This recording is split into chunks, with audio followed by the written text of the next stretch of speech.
हाँ, तो human geography chapter number 7 अपना उसका कैप्सूल बना रहे हैं अपन। उसका नाम है टर्शरी एंड क्वार्टरनरी एक्टिविटीज, यानी तृतीयक व चतुर्थक क्रियाएं। इसमें भी छोटा सा कैप्सूल बनाया मैंने, ज़्यादा बड़े क्वेश्चन नहीं लिए इसके अंदर भी, सिलेक्टेड क्वेश्चन आपके। और जो पहला अपना क्वेश्चन हुआ है कि पर्यटन को प्रभावित करने वाले कारकों एवं पर्यटन आकर्षण के विषय में लिखिए। ये दोनों क्वेश्चन एक साथ ले लिए, हालांकि 2 क्वेश्चन बनेंगे ये, मैं चाहता था इसको अलग बना सकता था, लेकिन आप एक मान लीजिए, एक तो ये आ सकता है पर्यटन को प्रभावित करने वाले कौन कौन से कारक हैं, यानी कि फैक्टर्स अफेक्टिंग टूरिज्म, एक क्वेश्चन तो ये आएगा। और दूसरा आएगा पर्यटन आकर्षण के विषय में आप क्या जानते हैं, लिखिए, यानी कि जो टूरिस्ट अट्रैक्शन है उसके बारे में, right about the tourist attraction, उसके बारे में आप क्या जानते हैं, लिखिए। ये 2 क्वेश्चन अलग अलग आएंगे, हालांकि मैंने अभी एक ही साथ ले लिया है, लेकिन आपको इनको 2 के हिसाब से पढ़ना है, ठीक है। तो पहला देखो कि पर्यटन को प्रभावित करने वाले कारक, ये तो हेडिंग रह जाएगी। तो पर्यटन एक यात्रा है, ये हेडिंग लगा लेना, ये हेडिंग है, पर्यटन को प्रभावित करने वाले कारक, फैक्टर्स अफेक्टिंग टूरिज्म। तो देखो पर्यटन एक यात्रा है जो व्यापार की बजाय आमोद प्रमोद के उद्देश्य के लिए की जाती है ना, मतलब थोड़ा एज लाइक एंटरटेनमेंट के लिए या फिर थोड़ा खुशी के लिए, इस हिसाब से की जाती है।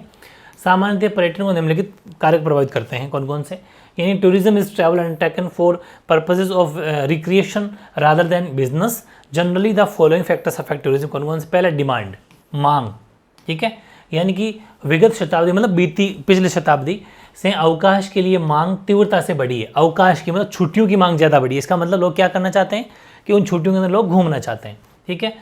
जीवन स्तर में सुधार तथा बढ़े हुए फुर्सत के समय के कारण अधिक लोग विश्राम के लिए अवकाश पर जाते हैं, ठीक है। Since the last century the demand for holidays has increased rapidly, improvements in the standard of living and increase leisure time permit many more people to go on holiday for leisure. परिवहन एक transport भी very important affect करता है। अच्छा परिवहन होगा तो अपन भी क्या सोचते हैं कि अरे यार वहाँ तो आराम से ट्रेन मिल जाएगी, आराम से बैठ के जाएंगे, कोई टेंशन नहीं है। बस का सफ़र थोड़ा मुश्किल होता है, या फिर यार यहाँ से तो वहाँ फ्लाइट जाती है इजीली, आराम से चीप फ्लाइट में सस्ती फ्लाइट मिल जाएगी, तो हर कोई, मतलब थोड़ा परिवहन की सुविधाएं अगर इजीली मिल जाती है, या फिर कहीं अपन कहीं जाना चाहते हैं और रास्ते में 3-3 बार अगर जगह रुकना पड़े तो फिर मज़ा नहीं आता कि यार वहाँ भी रुकना पड़ेगा और इतना सामान उतारना पड़ेगा, फिर वापस लोड करो और फिर उतारो, और या डायरेक्ट हो तो, इसलिए ट्रांसपोर्ट परिवहन भी इसको जो है अफेक्ट डालता है। तो परिवहन सुविधाओं की सुधार के साथ साथ पर्यटन क्षेत्रों का आरंभ हुआ है। बेहतर सड़क प्रणालियों में कार द्वारा यात्रा सुगम होती है, हाँ बिल्कुल, अगर अच्छी सड़क हो तो लोग अपनी पर्सनल कार से जाना पसंद करेंगे। और विगत कुछ वर्षों में वायु परिवहन का विस्तार भी ज़्यादा हो रहा है।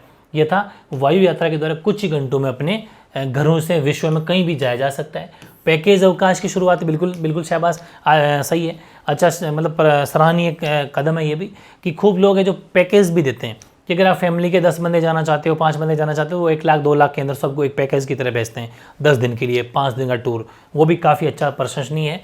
एक पैकेज हॉलीडे भी लोग देने लग गए, तो इससे भी जो है सही हो रहा है। ये तो हो गया अपने 2 मेन, क्या हो गया, पर्यटन को प्रभावित करने वाले कारक, फैक्टर्स अफेक्टिंग टूरिज्म। मेन तो एक मांग, डिमांड, छुट्टियों की डिमांड ज़्यादा थी, दूसरी परिवहन ट्रांसपोर्ट की मांग थी। अब बात करते हैं इसके पर्यटन आकर्षण को मतलब पर्यटन के आकर्षण में किनको, अट्रैक्शन के अंदर टूरिस्ट अट्रैक्शन में किस को इंक्लूड किया जाता है। तो एक तो किया जाता है जलवायु, क्लाइमेट अच्छा होना चाहिए। अपन भी गर्मियों में कहाँ जाएंगे जब ठंडे इलाके हो, ठंड में थोड़ी गर्मी भी चलेगी, जैसे मैं टाइप का इलाका भी ले सकते हैं, तो ये सब क्लाइमेट भी मैटर करता है। तो ठंडे प्रदेशों के अधिकांश व्यक्ति पूर्ण विश्राम के लिए उष्ण व धूपदार मौसम की अपेक्षा करते हैं, ठंडे वाले थोड़े धूप में आना चाहते हैं। और दक्षिण यूरोप तथा भूमध्य सागरीय क्षेत्रों में पर्यटन के महत्व का एक मुख्य कारण है। अवकाश के शीर्ष मौसम में यूरोप के अन्य भागों की अपेक्षा भूमध्य सागरीय जलवायु में लगभग लगातार ऊंचा तापमान, धूप की लंबी अवधि, निम्न वर्षा की दशाएं होती है।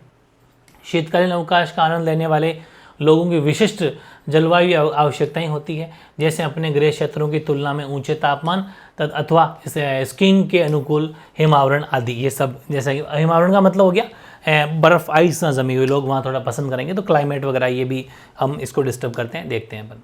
एक भूदृश्य, लैंडस्केप भी अच्छा होना चाहिए, यानी अनेक व्यक्ति आकर्षित करने वाले पर्यावरण में अपनी छुट्टियों को व्यतीत करना पसंद करते हैं, जिसका प्राय अर्थ होता है कि पर्वत, बड़े बड़े पर्वत, अपन कहाँ जाना पसंद करते हैं, कि जहाँ बड़े बड़े पर्वत हो, झीलें, लेक्स हो, रिवर्स हो, कुछ बीच, समुद्री तट के पास में जाना चाहते हैं। तो वही है कि पर्वत, झीलें, दर्शनीय समुद्री तट, मनुष्य द्वारा पूरी तरह से अपरिवर्तित भूदृश्य होना चाहिए, वहाँ पर जाना पसंद करते हैं। Many people like to spend their holidays in an attractive environment होना चाहिए, which often means mountains, lakes, spectre, sea coast, landscape not completely rather than man by man. मतलब जो ऐसे होने चाहिए जो मनुष्य द्वारा पूरी तरह से परिवर्तित मनुष्य द्वारा चेंज नहीं किया होना चाहिए। एक नेचुरल इन्वायरमेंट जो बना होता है ना वैसा होना चाहिए, लोग वहाँ जाना पसंद करेंगे। इतिहास एवं कला ये भी है, हिस्ट्री एंड आर्ट, ये किसी क्षेत्र के इतिहास और कला में संभावित आकर्षक होता है, क्योंकि ये जैसे फोर्ट है, बड़े बड़े किले हैं, तो कुछ रहस्य वहाँ पर लोग जाना पसंद करेंगे। ठीक है, व्यक्ति प्राचीन और सुंदर नगरों में पुरातत्व स्थानों जैसे किले हो गए, महल हो गए, गिरजाघर हो गए, इनको देखना आनंद करते हैं कि कैसे लोग रहा करते थे, पहले राजा महाराजा कैसे रहते थे, बड़ी बड़ी बिल्डिंग देखना पसंद करेंगे। ये सब भी आकर्षण केंद्र है। फिर है संस्कृति और अर्थव्यवस्था, यानी कल्चर, इकोनॉमी और स्वास्थ्य सेवाएं, हेल्थ सर्विसेज भी अच्छी होनी चाहिए। क्या पता बीमार हो जाए या फिर कुछ तबीयत बिगड़ जाए तो हमें आराम से हेल्थ सर्विस भी वहाँ इजीली मिल जानी चाहिए, ये सब देखते हैं अपन। तो मानव जाति और स्थानीय रीतियों का पसंद करने वालों को पर्यटन आकर्षित करता है। यदि कोई प्रदेश पर्यटकों की आवश्यकताओं को सस्ते दामों में पूरा करता है तो वह अत्यंत लोकप्रिय हो जाता है। वर्तमान समय में घरों में रुकना एक लाभदायक व्यापार बनकर उभरा है। बिल्कुल सही बात है। जैसे गोवा में हेरिटेज होम्स है, कर्नाटक में मेडिकेयर है, कुर्ग आदि। मतलब घरों में होटल बहुत महंगे पड़ते हैं लेकिन घरों में रुकना सस्ता पड़ता है, तो ये भी एक जो है मतलब सही से सिस्टम है। और हेल्थ सर्विस तो खैर पढ़ने की जरूरत नहीं है कि हमें मेडिकल चिकित्सा पर्यटन का नाम दिया जाता है, तो ये हमें मिल जानी चाहिए इजीली। तो ये कुछ 5 पॉइंट अपने हो जाएंगे जो पर्यटन आकर्षण यानी कि टूरिज्म को अट्रैक्शन का काम करते हैं। पहला क्लाइमेट, जलवायु, दूसरा अपना लैंडस्केप, भूदृश्य, तीसरा हिस्ट्री एंड आर्ट, इतिहास एवं कला, चौथा हो जाएगा अपने हेल्थ सर्विसेज यानी कि स्वास्थ्य सेवाएं, और 5 हो गया, और चौथा कल्चर इकोनॉमी यानी संस्कृति और अर्थव्यवस्था। अब नेक्स्ट क्वेश्चन लेते हैं अपन फुटकर व्यापार के बारे में, रिटेल ट्रेड के बारे में आप क्या जानते हैं थोड़ा देख लेते हैं। तो फुटकर व्यापार वह व्यापारिक क्रियाकलाप है जो उपभोक्ताओं को वस्तुओं के प्रत्यक्ष विक्रय से संबंधित है, मतलब डायरेक्ट खरीदारी से संबंधित, अर्थात इसमें फुटकर विक्रेता सीधे उपभोक्ताओं को वस्तुएं सेवाएं उपलब्ध करवाते हैं। अधिकांश फुटकर व्यापार केवल विक्रय से निर्यात प्रतिष्ठानों और भंडारों में संपन्न होते हैं। फेरी, रेहड़ी, ट्रक, द्वार से द्वार, डाक आदेश, दूरभाष, स्वचालित बिक्री मशीनें तथा इंटरनेट फुटकर बिक्री के भंडार ये रहित है। मतलब ये डोर टू डोर सेवाएं नहीं देते हैं फुटकर वाले, इससे ये इनसे रहित उदाहरण है। ठीक है, मतलब फेरी वाले, रेडी, ट्रक वाले, ये वाले सब तो आराम से देख सकते हो। Retail is the business activity which is related to the direct sale of goods to the consumers, that is in this retailers provide goods and services directly to the consumers, बिल्कुल डायरेक्ट कंज्यूमर को पहुंचाते हैं ये। और most of the retail trade is done only by sales in fixed establishment and stores, और street car, trucks, door to door, mail order, telephones, vending machine, ये सब इसमें। Internet are example of non store retailing, ये non store retailing होते हैं, ये इसके कुछ फुटकर रहित के इनके एग्जाम्पल हैं। अब कंटिन्यू करेंगे, अभी पूरा नहीं हुआ है कि फुटकर व्यापार में वृहद स्तर पर सबसे पहले नवाचार लाने वाले उपभोक्ता सहकारी समुदाय थे। कौन कौन से? देखो इसमें 2 होंगे। एक तो विभागीय भंडार यानी डिपार्टमेंटल स्टोर्स, ठीक है, हेडिंग आपको अलग से लगानी है। और दूसरा श्रृंखला भंडार यानी कि चैन स्टोर्स, ठीक है, चैन स्टोर्स भी कह सकते हैं अपने इसको, चैन स्टोर्स। देखो एक एक लेते हैं। पहला विभागीय भंडार, वस्तुओं की खरीद और भंडारों के विभिन्न अनुभागों में बिक्री के सर्वेक्षण के लिए विभागीय प्रमुखों को उत्तरदायित्व और प्राधिकार सौंप देते हैं। अलग विभाग होते हैं, डिपार्टमेंट होते हैं हर चीज़ के, वो काम करते हैं। दूसरा है श्रृंखला यानी चैन, तो अत्यधिक मितव्ययता से व्यापारिक माल खरीद पाते हैं, यहाँ तक कि अपने विनिर्देश पर सीधे वस्तुओं का विनिर्माण करा लेते हैं।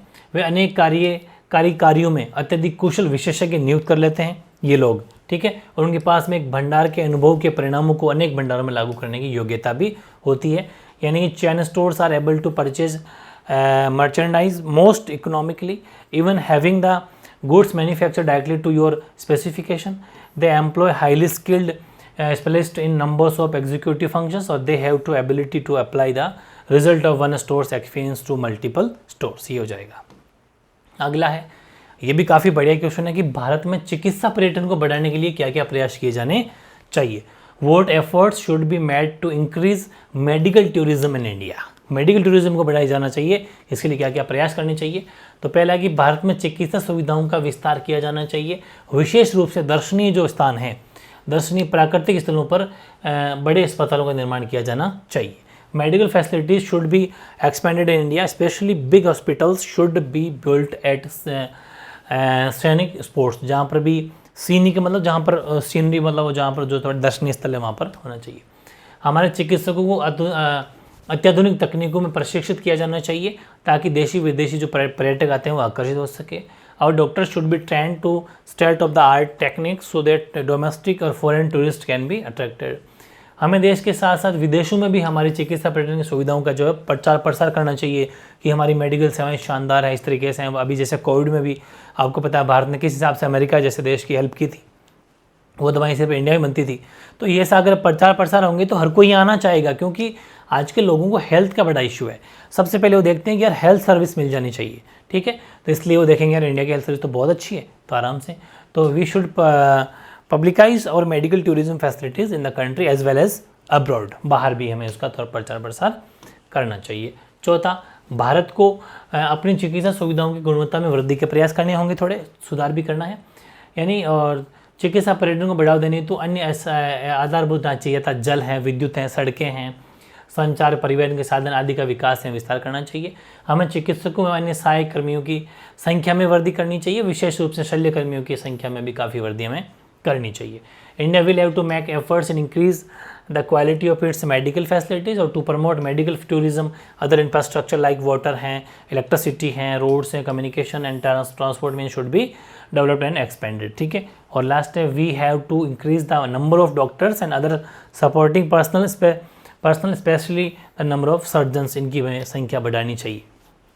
तो छोटा सा कैप्सूल है ना, कोई 2-3 क्वेश्चन आपको आराम से देख के जाना है, 100% यहाँ से आ जाना चाहिए और लाइव टेस्ट बहुत अच्छे से आपको दे देना है। तो ये था ह्यूमन ज्योग्राफी चैप्टर नंबर 7, ठीक है।